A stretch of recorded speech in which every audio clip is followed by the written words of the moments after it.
Hello, everybody, and welcome to episode 10 of the Empire and Exile podcast. 10, yeah, that. Josh is holding up how many fingers that is. That's this meant. No, gotta get it on camera. My hands don't fit. It's that many. 10. I got to do it now because next week when we do episode number 11, you guys are screwed because I can't show you it anymore. So that's it. That's the last time I can do it. Basically, that was it. We blasted the load. It's all done now. All done. I don't like that reference. Anyway. No. Oh, did that seem too perverted? I guess that's 100% how I meant it. All right. I have not had enough alcohol for that, and episode 10 in the house. That's this many. If people are wondering too, they're saying, "Oh my God, they couldn't have possibly taped those episodes back to back. I just watched episode number 9, and they're both wearing the same clothes. Dorf are in the same clothes. Don't those guys ever do laundry?" But no, we really did just tape them back to back. About 20 minutes apart. Ironically, I folded some laundry in between.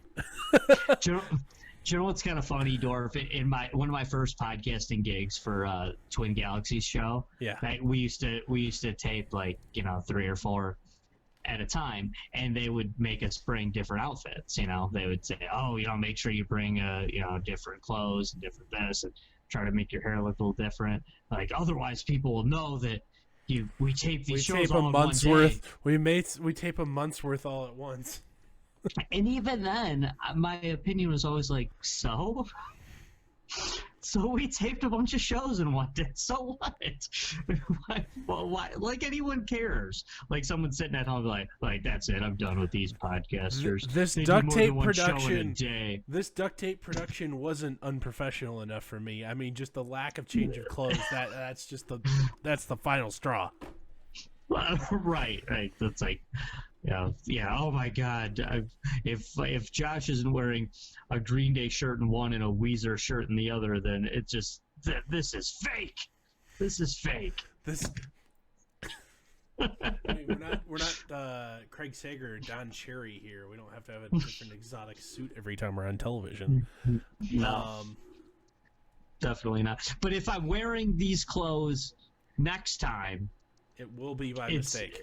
Yeah, it's just because I don't do laundry enough, or I don't have enough articles of clothing. So, yeah. Anyway, tonight's topic, as you can see on your screen, if you're watching in video form, or if not, if you're in audio only form, we're about to tell you is social media regulation or regulation of the social media industry necessary?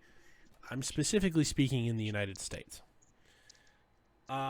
If you've listened to us or any of our podcasts that we've been on together before, or any of our previous episodes, you will know that we will probably be different on this. Josh is, I'm assuming, very much team no. We did not talk about this in advance. I am team yes, with very specific limitations. I'm going to introduce it. So within the existing regulatory apparatus, I mean, I think you've heard, Section 230 immunity. Section 230 immunity tossed around a lot, especially recently online because Cheeto Hitler brought it up. Welcome to 2015, Donald. We've been talking about this on the internet since then. What's the internet? It's a series of tubes. Some of you were too young to get that reference. Anyway, Section 230 immunity. The way it's been described to me, and I am not a legal expert, let's put it that way, is a specific carve-out was made for telecommunications companies so that they could not be named in civil lawsuits or not be criminally responsible for content hosted on their site if it's posted by users and not employees. So for instance, if on my Facebook page I slander you, Josh, you can sue me for slander. You'll lose because our slander laws are as such. But you couldn't name Facebook as a party in that suit because they hosted it. Is it slander, not libel? Either one. I mean, I could be doing it on video. It would be spoken. Okay. All right. Fair slander, libel, lie about me, defame, cause harm to my reputation, etc., etc. Yeah, I mean, slander and libel. Yeah, slander and libel is like the square rectangle of the legal world. Libel is always slander. Slander is not always libel. True. I guess. So, all right. I will be more correct and say, Josh, I have slandered you on Facebook. You can sue me, but you can't sue Facebook, even though it was posted on their platform. That is Section 230 immunity in a nutshell. Part of the agreement is within that Section 230 immunity is that you're not a publisher. So a publisher has editorial control. They can choose what are, they have editorial standards. They will choose what they choose not to or what to publish. Because publishers do not have Section 230 immunity. They're responsible for what's posted, printed, spoken on their platform. In the current scenario, social media companies such as Facebook, YouTube, Twitter, Instagram, etc. are kind of having it both, having their cake and eating it too, having it both ways. They are allowed to censor people, having editorial control because it's a private company and can do what it wants. But at the same time, they still maintain that immunity of being a platform. Whereas, it's now being brought more to the mainstream forefront. Like I said, welcome to 2015, everybody. 2015 on the internet. It's nice of you to join us. The administration is potentially going to examine trying to go after Section 230 immunity specifically for social media because the powers that be advertise themselves as an open platform for everybody to use, monopolize the modern public square of political discourse, and are now banning one side of the aisle or anybody outside of a very small Overton window, which happens to be quite a bit left of center, if that makes sense. So in a way to strike back within the current regulatory apparatus,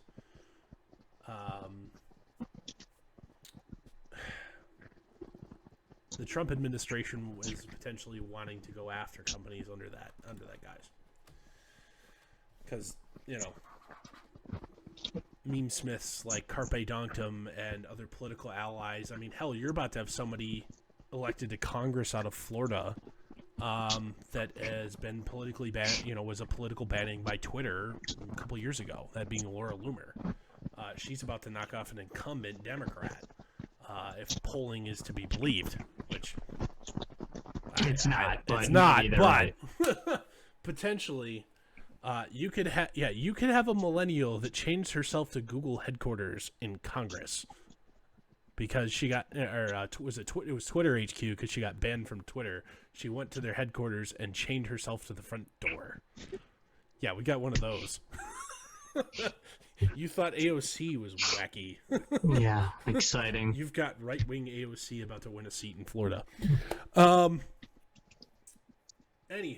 so my argument is I don't think companies such as Facebook or Twitter, in the utility aspect that they have developed, I would argue that they should be regulated as a utility over a certain average user, monthly user threshold, sat rather low, by the way. So even new sites like Gab or Parler fall under this.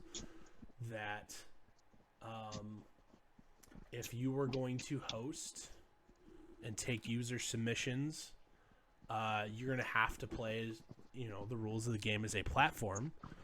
And if you choose editorial control, your users and the government on their behalf potentially can come after you for it. Or you just say, you know what, if it's legal, it can stay. Either way, I'm happy with. I just am done with the having cake and eating it too. And so, Josh, go ahead and, if you wouldn't mind, explain your side of it. Dorf, I know you're dying for me to big time disagree with you here, and I do not disagree with you maybe as much as you think, or at least in the same ways as you think. You know, to me, I do think that there's a balance here. Now, in the classic sense, you say, hey, they're a private organization. They can do what they want. They can ban who they want. It isn't regulating freedom of speech for them to regulate freedom of speech, right? For them to say we're regulating freedom of speech isn't a violation of freedom of speech because they're a private company and they can do what they want. It's their website. It's their party. They can try if they want to. That's simple, right? But is it?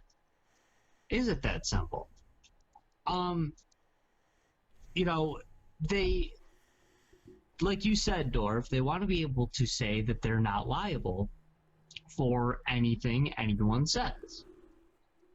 I agree with that.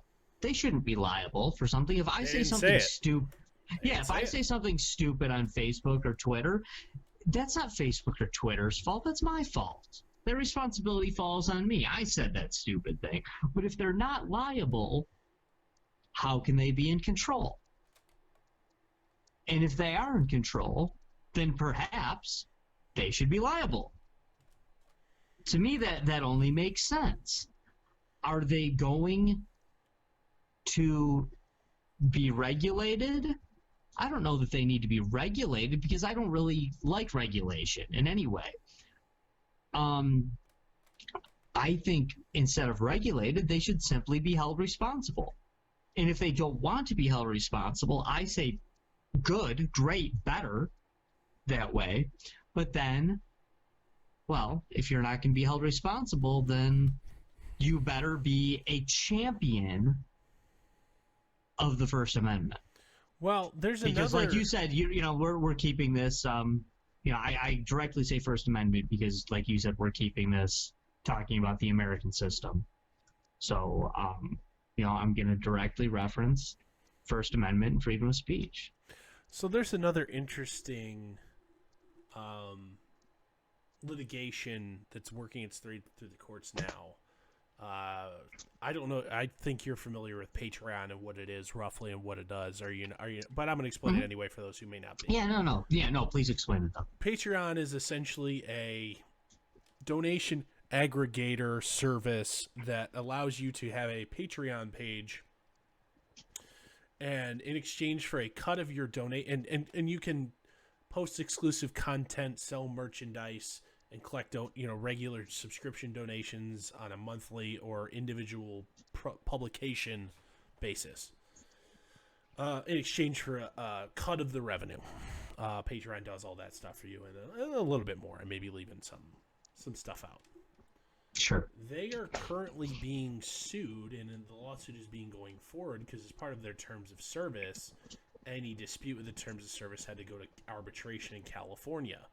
So a select group of fans or patrons of a content creator they banned for political wrongthink. So the specific creator is comedian Owen Benjamin, who is he makes Alex Jones look sane. From that perspective. Never heard of her. Yeah, he's Alex Jones, who has a problem with the tiny hat people.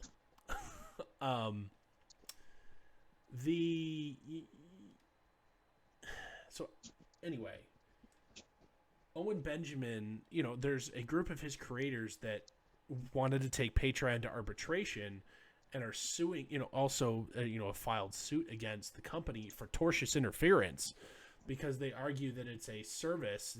They're just the intermediary in a business relationship between Owen Benjamin and themselves. That they want to give him money in exchange for content. They're just an intermediary for that, and their banning of him from the platform is tortious interference in a business relationship.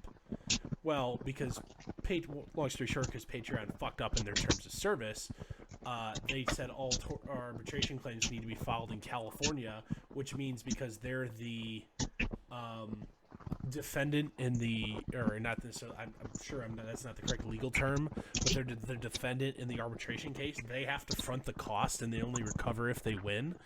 They're potentially just to fight Owen Benjamin's claims. They're looking at $700,000 in upfront costs just to fight his patrons. That's before everybody else realizes that this is a problem and gets on the gravy train. They've since altered their terms of service, but at the time it was filed, or the time that the tortious interference occurred, that was the contract that they were operating under. Sure, if you signed up beforehand, you're golden. Yeah, and this lawsuit is going to be very interesting for multiple reasons, because you now have a tortious interference claim that precedent could be set to be used in a kind of similar way, where if a band's creator wants to go after YouTube or Facebook, I sold my content, I gained advertising revenue, this was where I published my content so I could create Patreon donations or PayPal donations or donations to my P.O. box.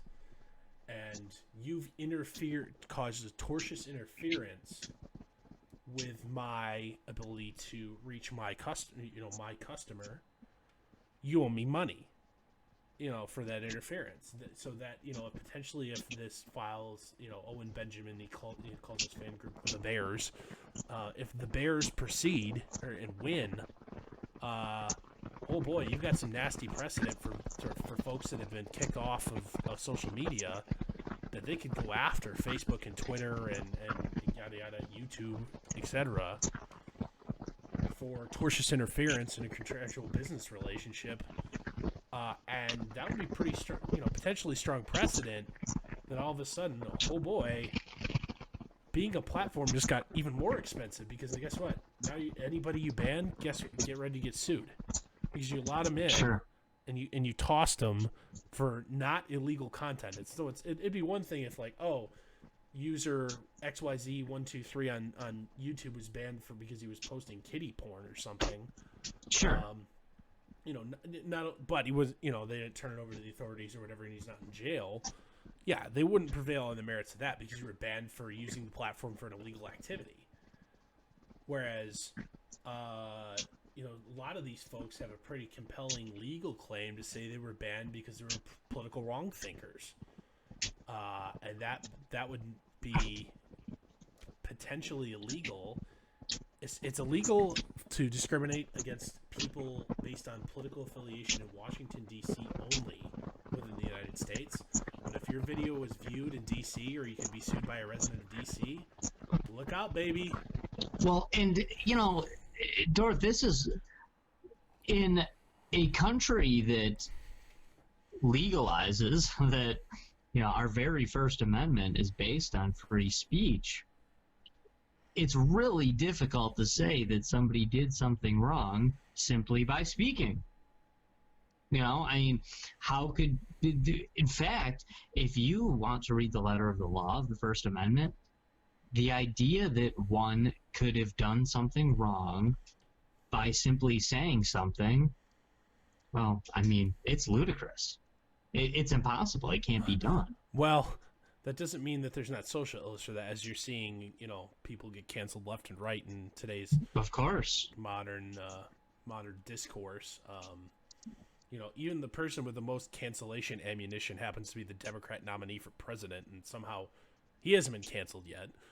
Just play his floor speech on the floor of the Senate, when they were trying to pass the crime bill of '94, where he's on camera saying, and I believe it was 1973, saying that gay people were security risks and shouldn't be given security clearances because of their bedroom behavior. Yet somehow he's still the nominee for the woke party. He's still there. Yep.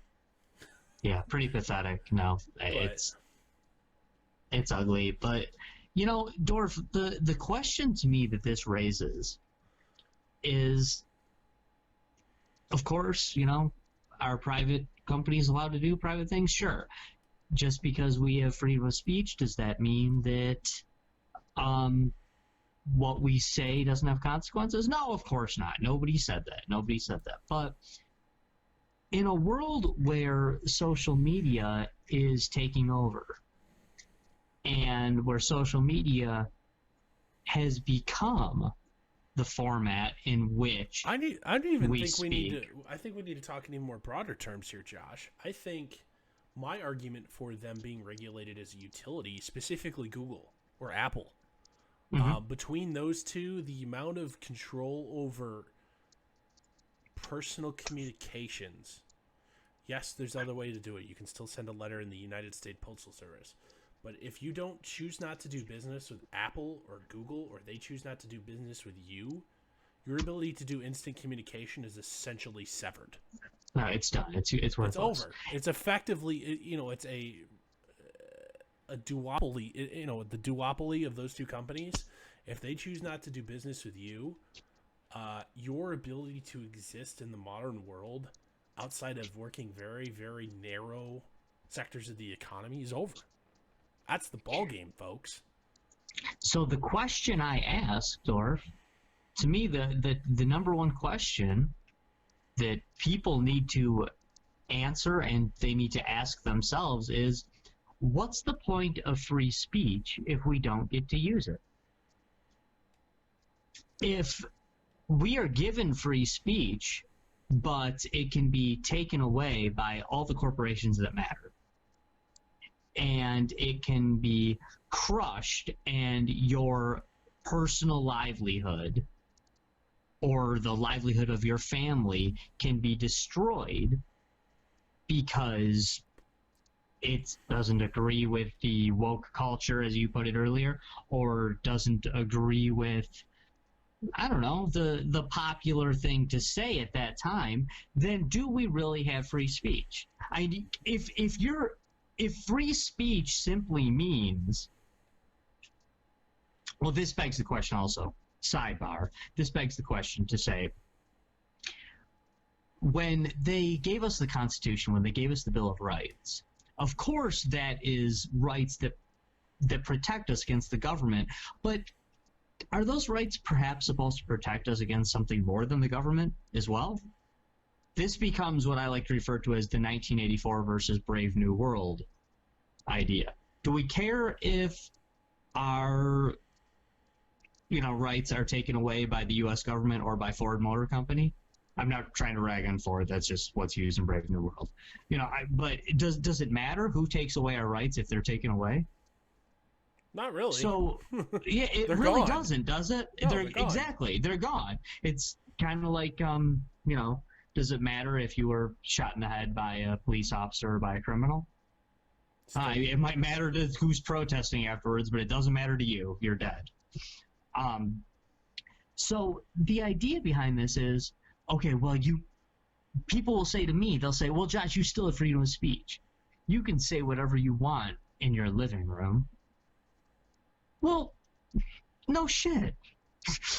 Was there ever a time or a place in human history when that wasn't true? I think of the most oppressive regimes in the world.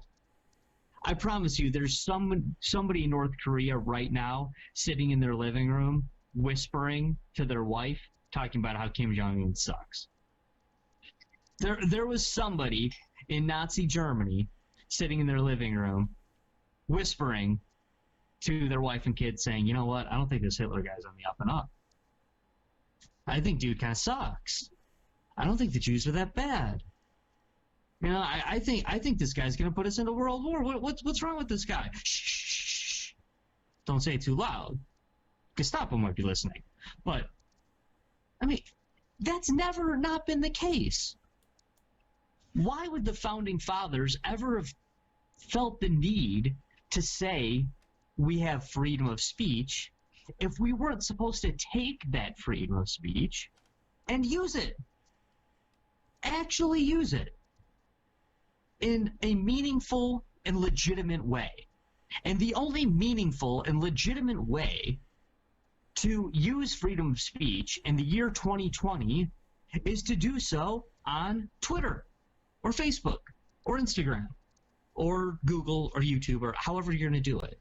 That's the meaningful way to do it. effectively gather and disseminate political information at this point.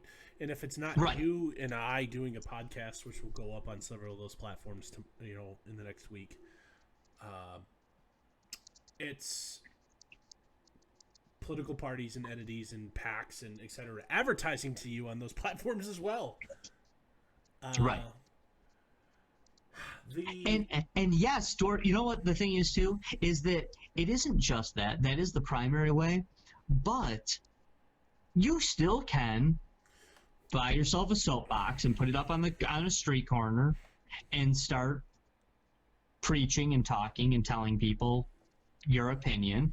But in 2020, if your opinion isn't the right opinion, you're going to be in trouble.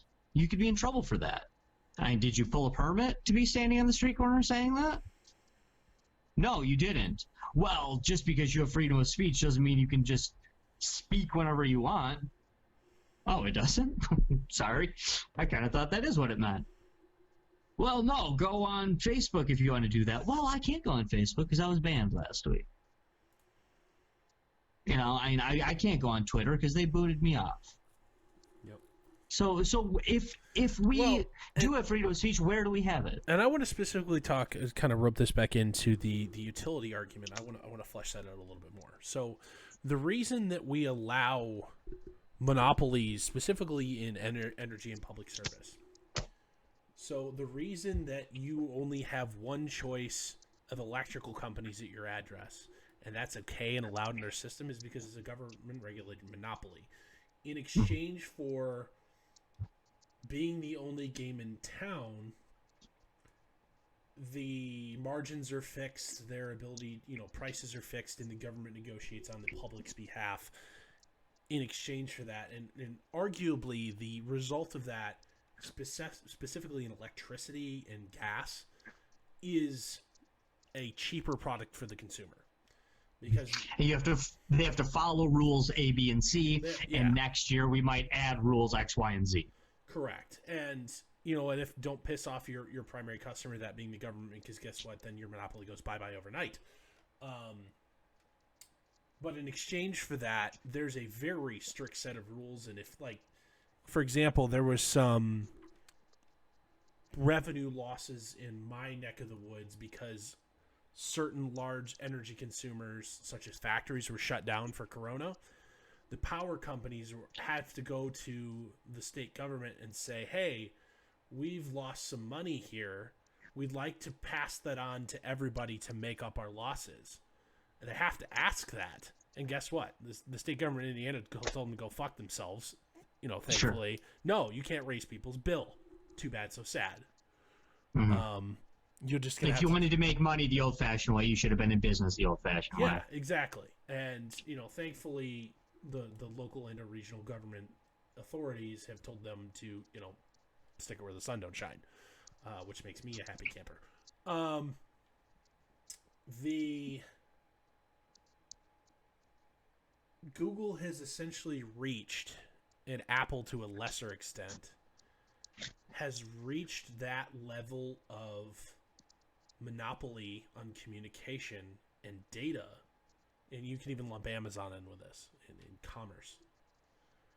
They have collectively reached that level of effective monopoly that they need to be regulated as such, because to cut someone off from anything related to Amazon Web Services, that would be cutting them off from unforeseen thousands of potential urgent needs. Cut somebody off. You're banned from using Google products. Guess what? Your Android phones, you could, if they could enforce that ban upon you, you wouldn't be able to own a smartphone that wasn't an Apple, a Crapple.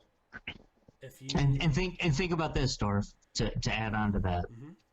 In a world where you can't live without them. Up until 6 or 8 months ago, this would have been debatable as to whether or not this was possible. But in a world where the government is allowed to say you can't work, you're not allowed to work, and you can't go outside of your home, to go buy stuff anymore. Well, Amazon all of a sudden just became Essential. a very, much more essential than we ever thought they were. Because you never know in our current world when the government is going to say, you're not allowed to go buy stuff the old-fashioned way. You're not allowed to leave your house for you. and go to Target. So you're going to need to go to Amazon. But if you said something stupid on Facebook a few months ago, well, and that's and another thing. Getting back to, there's also, collusion between, the term trust and safety teams. Yeah, groan. Projectile vomit after the groan. Open collusion between the Silicon Valley trust and safety teams in regards to who they're going to ban, because you noticed everybody tolerated specifically like Alex Jones, and then all of a sudden YouTube bans him. Bam, bam, bam, bam, bam. Yeah. I think they were first, if I remember correctly.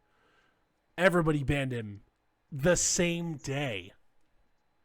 I know it's a very simple process to, it's a couple clicks in the back end of to ban somebody. Sure.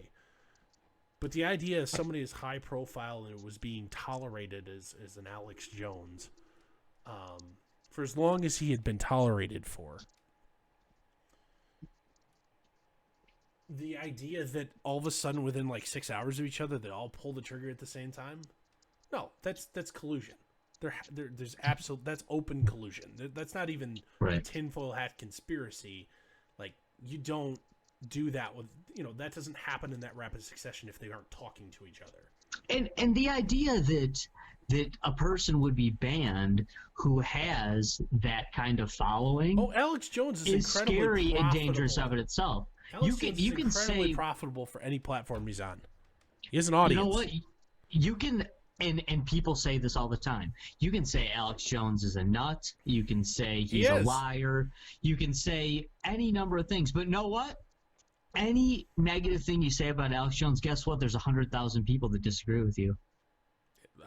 Probably more than that. Right. Yeah. Probably more like a million, actually. Couple million, probably. But either way, let's just leave it at 100,000.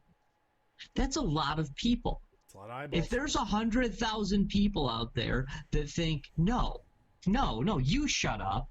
That guy's telling the truth. I think that guy's right. Well, doesn't that count for something? And here's the thing. I would be totally okay with the it's a private company, it can do what it wants argument if they hadn't, the specific companies we're talking about here hadn't reached utility status, as I've discussed. If this was 2007 Google, where it was cute, it was nice, the search function was the best out there.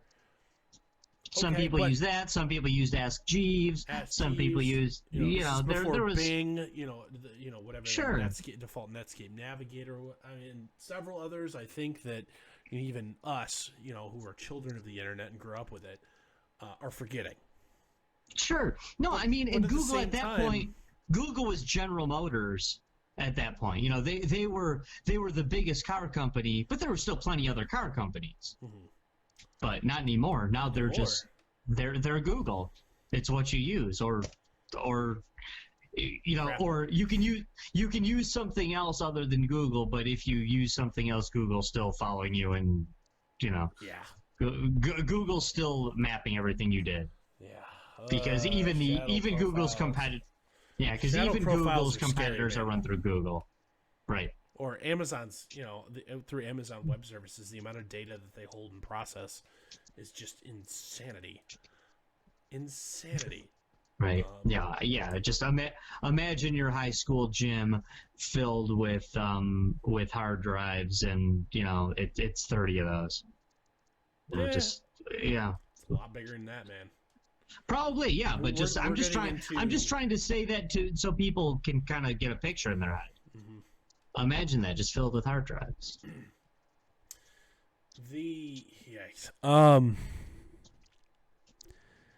So, Josh? Are we at least in Yes. agreement that the status quo is a problem? That we want Yes. to do something. Absolutely. All right. Absolutely. We're going back to our first episode. Josh, you're king for today. And your primary goal is to fix this conundrum. What are you doing? Listen, I say that, Facebook, Google, Twitter, Snapchat, Instagram, whatever, doesn't matter, Amazon. Listen, you are now large enough that if you do not actively protect the freedom of speech of those on your site and allow anyone access to your site, then you are in violation of those people's constitutional rights, and you have to deal with the United States government. No, I mean, I do think that's only fair. I do think that it's come to the point where First Amendment rights can't just be violated by the government. They can be violated by others as well, and they need to be defended.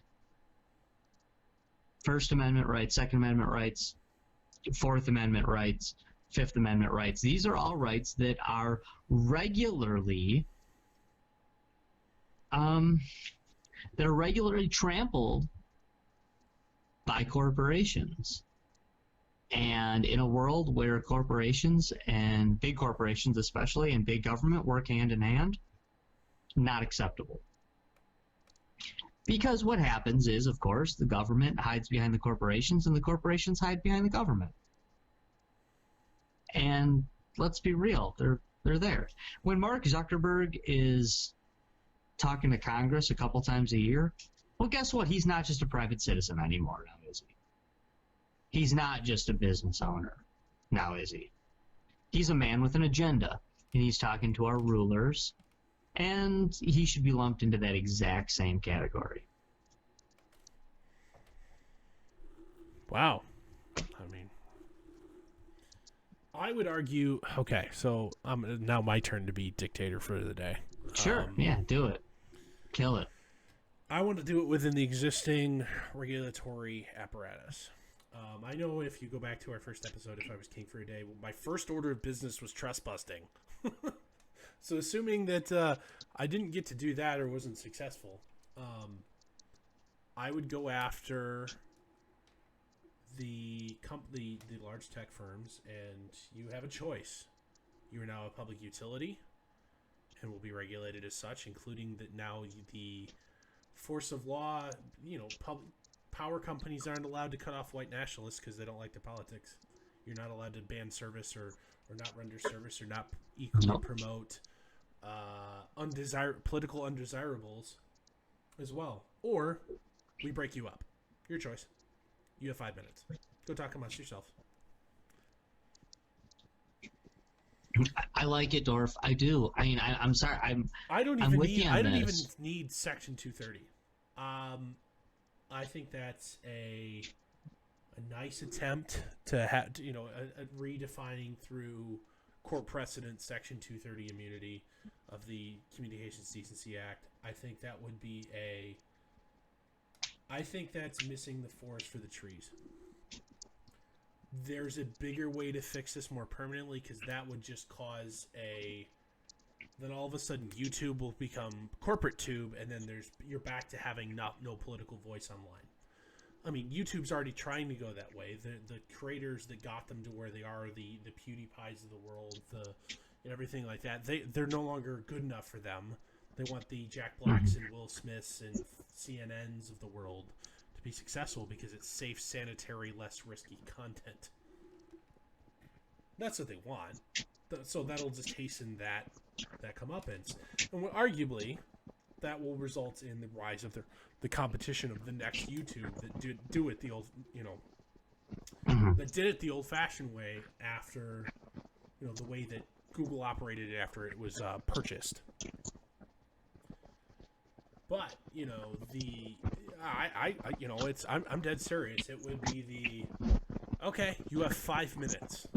Not kidding, Sergey Brin. In my White House meeting here, you have 5 minutes to go talk with get on the phone with your general counsel and your board of directors. Okay, I'll be generous. 15.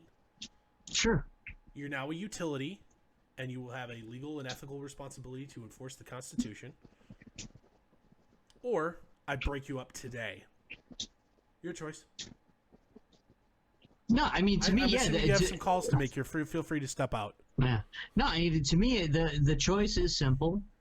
They are either liable for every single thing that is put on their webpage, or they have a responsibility to allow every kind of content. That's not illegal. I'm not asking Google or the Facebook Marketplace to allow people to buy heroin. I'm not asking YouTube to host, kiddie porn, or even porn to begin with, for that matter. I'm not asking.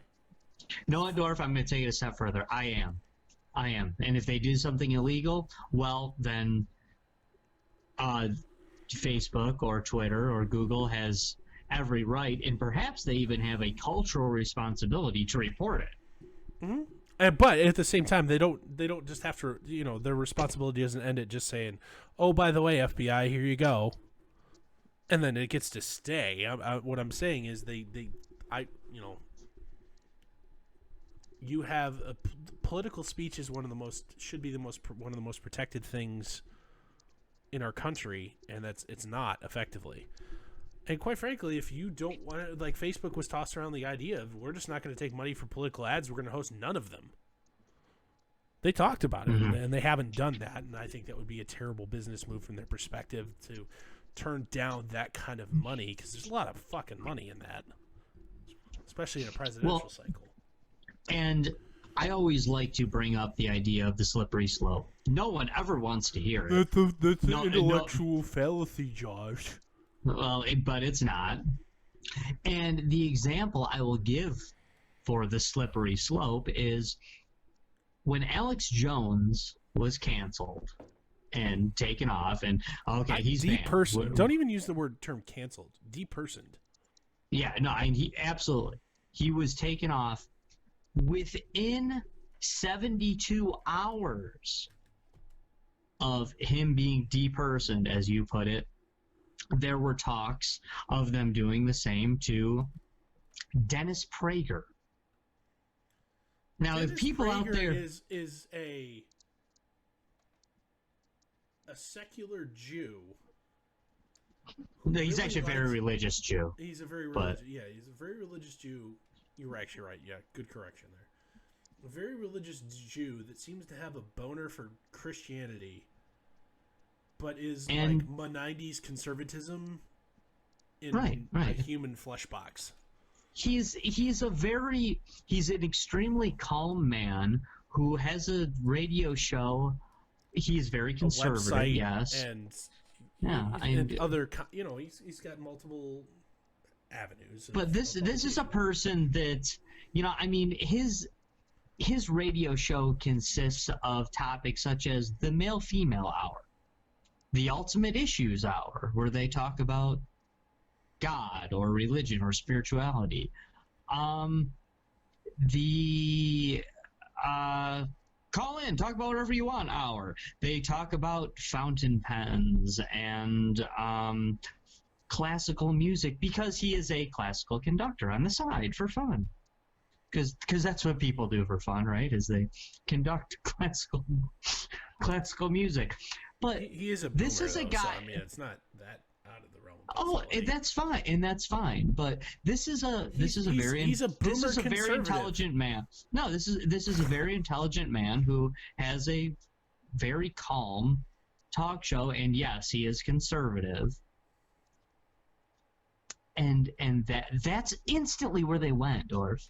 Instantly. I forgot about that, but now that you're bringing that up, I mean, Alex Jones was gone. Okay, everybody knows Alex Jones is a nut, right? Yeah, okay, Alex Jones is a nut. So, all right, well, they canceled Alex Jones. They depersoned Alex Jones. But literally within 72 hours, within a week, they're talking about Dennis Prager. They're talking about Michael Medved. They're talking about very basic people here. People who just hold very normal conservative views.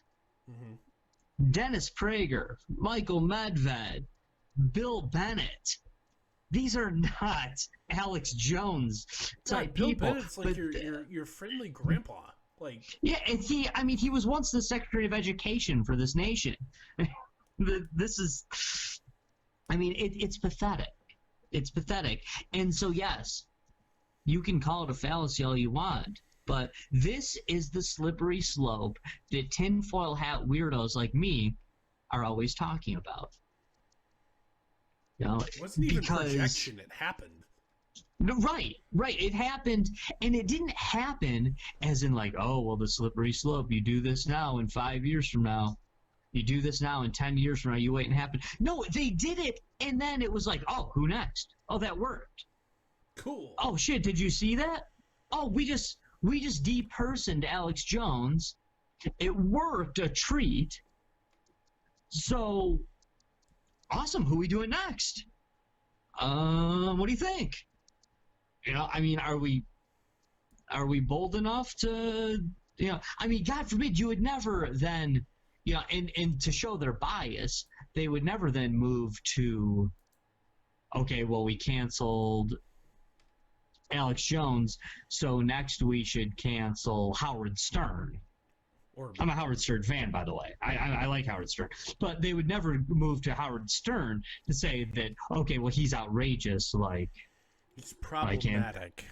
Right. And he says outrageous things, much like Alex Jones did. No, they would say, no, let's go to Dennis Prager, because he's right-wing, like Alex Jones. So it displays God, if you actually spend any time listening to Alex Jones, like, he was initially on the Trump train. Alex Jones is anything but right wing. He's neither wing. He hates he's a equal opportunity tinfoil hat wearer. Dorf, you know what scares me about the canceling Alex Jones? And I'm not an Alex Jones fan. In fact, we could do an entire podcast on Alex Jones, and you would find out that I think he is actually a complete shill. But that is not what we're discussing right now. The biggest problem I have with the way Alex Jones was canceled and depersoned, I like the depersoned thing that you brought up, and I'm going to use it. The biggest problem I have with this is that Alex Jones has been a fringe lunatic, like myself, for a decade. In public for multiple decades. Alex Jones was the guy, and by the way, this is back when I, kind of had some respect for him. Alex Jones was the guy that exposed the Bohemian Grove Club with the elites doing really weird, crazy stuff out in the woods, running around naked. Alex Jones was one of the first guys on board with 9/11. Yeah, 9/11 was an inside job. That was Alex Jones. But the left wing and the media, in the mainstream media, they didn't have a big problem with Alex Jones or feel that Alex Jones needed to be canceled until Alex Jones outed himself as what? Trump supporter. As a Trump supporter. Which, as honestly, the guy that is actually genuinely the president of the United States. Donald Trump, like him, love him, hate him, is legitimately commander-in-chief of the country we live in. And they didn't have a problem with him until he became a Trump supporter. He actually stopped being a tinfoil hat guy. Not completely, but he stopped that. He actually picked a side of the duopoly, if you will, as us libertarians like to call it. But at the same time, you could argue, and he's not a Republican partisan. He was one of the biggest critics of George W. Bush. Right? No, he says 9/11's an inside job. I mean, this dude is a legitimate, like, the Bush family and the Clintons are Illuminati nut jobs. But he he said all of that for decades, and no one had a problem with it until he all of a sudden supported the dude who would inevitably become president of the United States. The guy who outright won the Electoral College, our method for electing president. That's how you get there. Cry me a river about but the popular vote. Well, it's been the rules of the game ever since there was a game here in this country that the Electoral College is the way we do business. If you don't like it, A, there's a process to change that. B, you lost the game, quit your bitching. Right, and it would be the same bitch the other way if we went with the popular vote and say, but that dude won. The residents of 32 states voted for the other guy, and he lost. Right, he won 32-18. We're the United States of America. What the hell? Well, that's why we come up with the imperfect but very good plan of the Electoral College. Yeah, because quite frankly, I mean, I know this is not the subject. No, this is not the topic. The brilliance of the Electoral College and the 1619 Project folks will dismiss this as, but you defending my institution of slavery, bullshit. I mean, they wrote about this at the time, and that's not true at all. You fucking hacks. Yeah, it's so far from the truth. So far from the truth. The idea was they foresaw the battle between urban and rural. If you didn't have to, if you all you had to do is in the Electoral College, you'd campaign in maybe 5 places. If you're doing popular vote only, the needs and wants of 5 local constituencies would be served at the federal level. Los Angeles, New York, Houston, the state of Chicago. Yeah. And probably I mean, you wouldn't even get like the constituent, like Seattle doesn't even qualify for this. Right, yeah. I mean, maybe you do a stopover in Seattle or Detroit if you... Florida. I mean, Detroit's the 11th biggest... I mean, if we're doing it by media markets, which is a decent measurement of metropolitan areas. I mean, the Dallas, I mean, Detroit's like 12th. Right. I mean, you say somebody like a Detroit or a... But at the same time, you see people campaign in Wisconsin, Michigan... Right. Ohio. They would have zero federal power without that. California and New York and Texas would run everything. Right. No, absolutely. Absolutely. And I mean, people in Montana think their vote doesn't count now. Wait till you get rid of the Electoral College. It's worthless. Really. Take your take your absentee ballot and seriously use it at the same time, like wipe your butt. Your vote in California really doesn't matter either. It's so blue, so deep blue that your vote in California really doesn't matter either. Well, that's true. I mean, if anything, perhaps that's a criticism of the Electoral College, but not really, because it's there. I mean, a lot of times people don't realize that there are more Republicans in California than there are Republicans in not in Texas, but in Michigan. Yeah. There are more Republicans. If the number of Republicans or those who lean conservative actually showed up and voted at like a 60% clip in California, California would be red.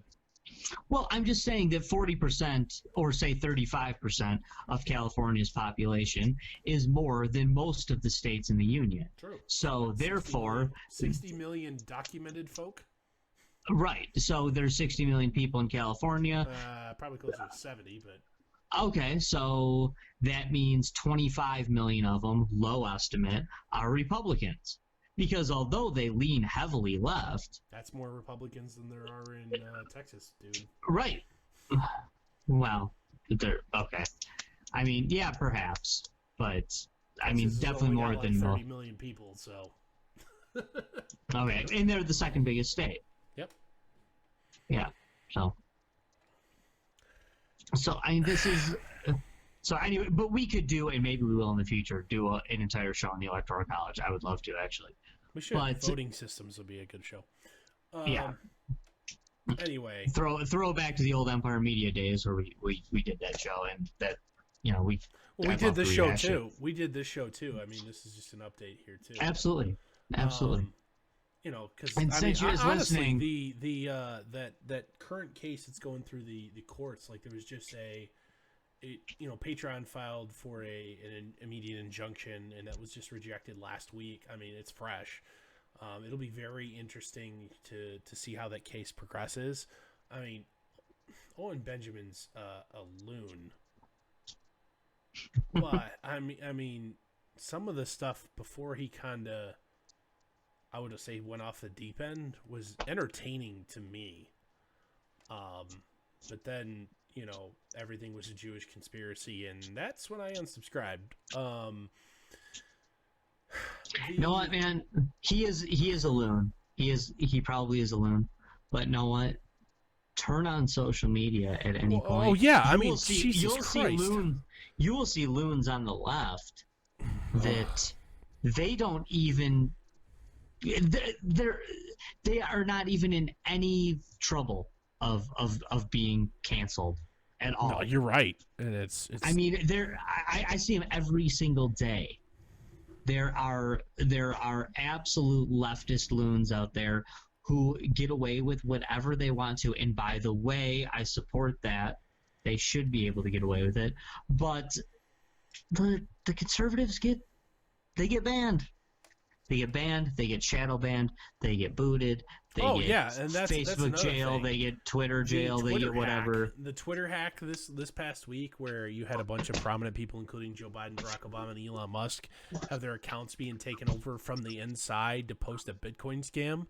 The screenshots posted from that, Jack Dorsey perjured himself in Congress when he had his congressional testimony. I think it was last year. If they choose to, Jack Dorsey could be going to prison. The Twitter doesn't shadow ban people. Well, we knew they did. There's like tools available to prove that shadow banning has existed for a while.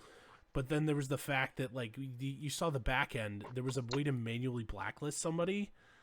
And, guess who lied to Congress? Guess whose lawyers are panicking and calling the different congressmen on that committee, begging them not to press perjury charges? Sure. Dorsey's. Because frankly, it's an election year. Know what would be a really great scalp for the right to have? Jack Dorsey be going on trial for perjury. Sure. That would be a hell of a scalp. Dorf, I know you're not a Facebook guy anymore because you're smart, but every day on Facebook you will see some post. If it isn't pulled altogether, it'll be flagged, and they will say that this is questionable or this is, this has been proven to not be true. Snopes said this wasn't true. Snopes, don't even get me started about those guys. They had a fact check this week where, is it true that a member of the BLM, Black Lives Matter Incorporated, as I have called them previously, is an someone who served time for domestic terrorism in prison? Well, it's partially true because they did, but like, what is domestic terrorism? So it's right. Like, right. No, I mean, the lady went to jail for blowing up cops with explosives. That's pretty cut and dry. Every day, Dorf, every day there's something flagged for that. Yet, and again, I'm not a Trump supporter, but I saw the fake Trump tweet about him supporting the Confederate flag, which is a fake account. Everyone knows that, if it's not at real Donald Trump, that it's not, his real account. But I saw no less than 24 posts sharing Donald Trump's tweet supporting the Confederate flag that was not true. Did I see it flagged one time by Facebook? It's the classic. The truth has the lies halfway around the world before the truth even has its boots on. Sure. Shit's fair game though. But that one was we so dramatically obvious. Change our libel, slander, and other such related laws, where you could potentially face severe civil complications for lying in such a manner, which Sure. I am not going to argue for, because that is a slippery slope from hell. I think our slander and libel laws for private citizens that's too high of a bar to clear, and I'm very comfortable with the public figure / politician bar being where it is. It's incredibly difficult to sue somebody for libel or slander. I mean, you see it all the time. Like Rachel Maddow has recently defeated a lawsuit. I forget from who. It was a right wing pundit of some sort. OAN, One American News, lost in court trying to sue her for saying that they were a Russian propaganda outlet, even though it's factually inaccurate. And Rachel Maddow, but she's just a commentator, and she had reason to believe that might be accurate, so she's covered. Unless, of course, you change that where, it's verifiably false. I mean, they had a contributor. So a contributor is someone who's a freelancer they occasionally post articles from, that had previously sold work to Russia, RT, Russia Today. That doesn't make them a Russian propaganda outlet. But no, it does not. OAN lost in court. Yeah, OAN lost in court. Makes him somebody who doesn't have a full-time job in journalism. Sure. Which there's plenty of people that make plenty of money and plenty of good living doing the contributor thing. But anyway, unless of course you're willing to drop that standard for you and me while maintaining it, but then you have an equal protection issue, which quite frankly, if that's the case, I'm okay with leaving the bar exceptionally high. It sucks, but it's the most right thing to do. Yeah. I think you gotta err kind of more for the status quo than where we're going here. So, in summary, here let's get this thing wrapped up here. The status quo in social media cannot continue. And here's another thing: we didn't even just actually, we've got another brief sidebar here before we wrap it up. Election interference. You're going to hear the left prattle on about elections. Russia interference. Well, I hate to break it to you, the biggest minority shareholder in Facebook is the Saudis. Sure. They effectively have editorial control or editorial oversight on Facebook. They're also large investors in pretty much everything. By having them have editorial control over political content, is that election interference? I mean, I don't think anything is in-kind contribution to if I'm I forget the guy's name, but we've talked about him before in Empire Media podcasts. Paul Singer he's right-wing George Soros. Sure. With not quite as deep of pockets. Paul Singer is a significant shareholder in Twitter. He's talked about using that shareholder weight to throw on to essentially oust Jack Dorsey and put his head on a pike. Hasn't happened yet. But if Paul Singer uses his editorial control to influence political speech, is that a illegal contribution to one side? It should be. Yeah. The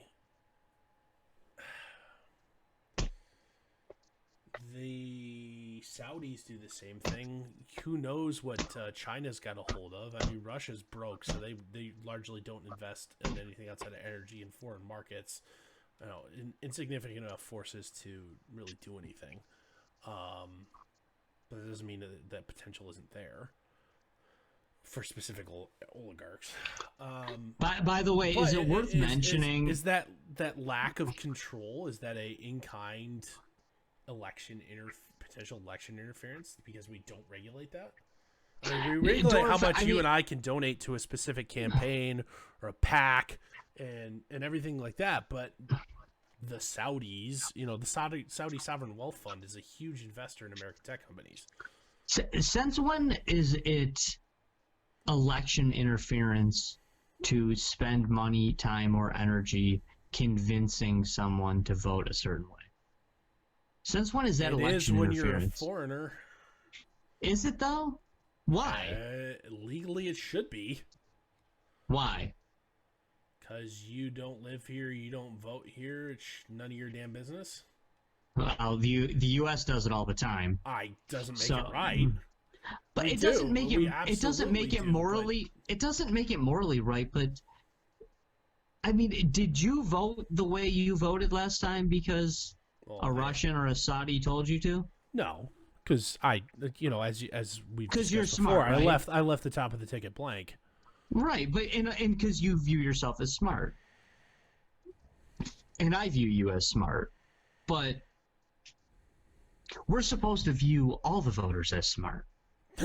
So, well, you know what? They're not now, and they never have been. But that doesn't mean their vote doesn't count, and that their vote isn't worth as much as yours. It is not illegal to be stupid. No, this is not a show about the intelligence of democracy. But no, I mean, seriously, since when are you not allowed to try to convince someone to vote some way? You've always been allowed to do that. I mean, what is campaigning? That's all it is. So when I hear voter interference, you better be talking about hacking and switching vote totals. Right. Or voting with a dead person, or voting multiple votes, voting for somebody adding or subtracting. Yeah, adding or subtracting votes, voting more than once, whatever. But that's voter interference. That's voter fraud. But I don't. You know what? If Russia wants a certain candidate to win, and they want to influence something and say, hey, we think you should vote for them, then the onus falls upon us. We the people, we the voters. Right. That's it. That's all there is to it. Don't be a dope. Do your own research. Don't be a moron. Realize, motivations and financial sources and everything for what you read. And you know what, Dorf? I would think that dumb voters were a serious problem if I legitimately thought that one side of the political duopoly had the monopoly on stupid voters. But guess what? There's plenty of dumb voters morons around. Yeah, there's plenty of dumb voters voting for the D and plenty voting for the R. They both have their fair share, and they both couldn't be in the magnificent spot they're in without those morons. So kudos to you.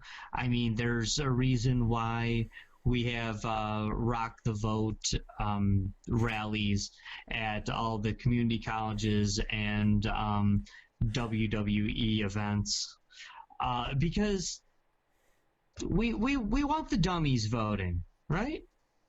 I mean, that's what the Republicans and the Democrats want. They can't win with just the intellectuals.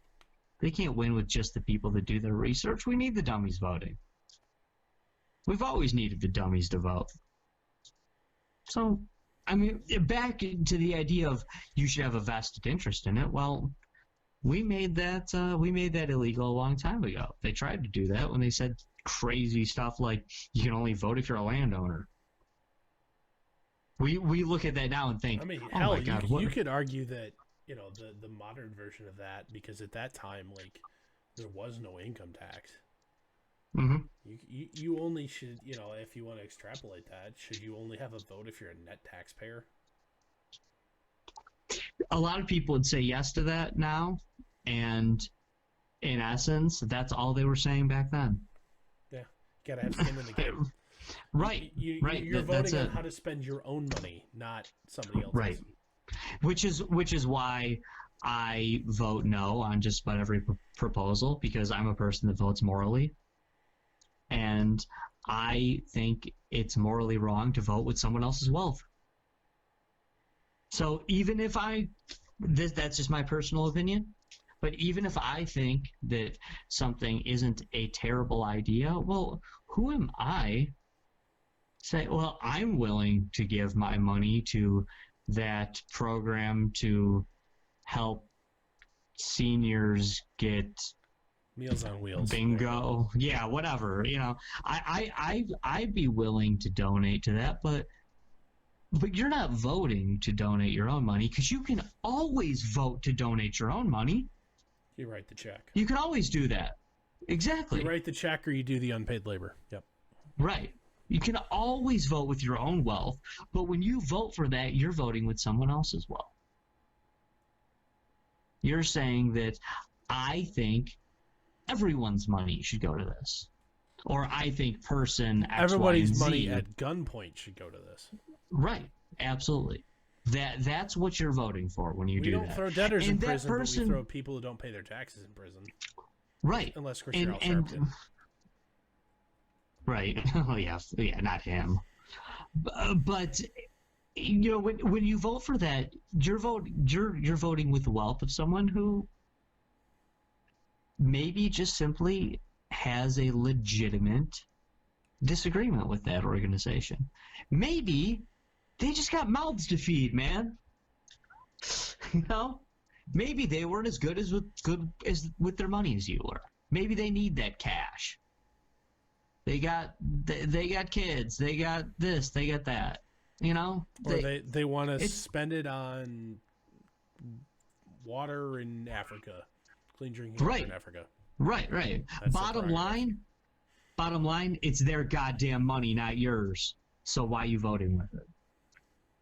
All right. That's my thing. But I digress. I apologize. Let's leave it at that. All right, that's gonna wrap it up here. The 10th episode 10. Wow, we made it to 10, double digits. Yeah, that many. If you're watching a video, Josh is throwing up arguably also a Michigan flag, state of Michigan, on his hands. Oh, I wasn't trying to do that, but I could be. Yeah. Upper Peninsula. Yeah. UP for the win. Episode 10 here of the Empire and Exile podcast. Join us each and every Tuesday at 7 a.m. for your latest episode and an increasing number of platforms each time we post. So, for Josh, I'm North. We'll see you all next time.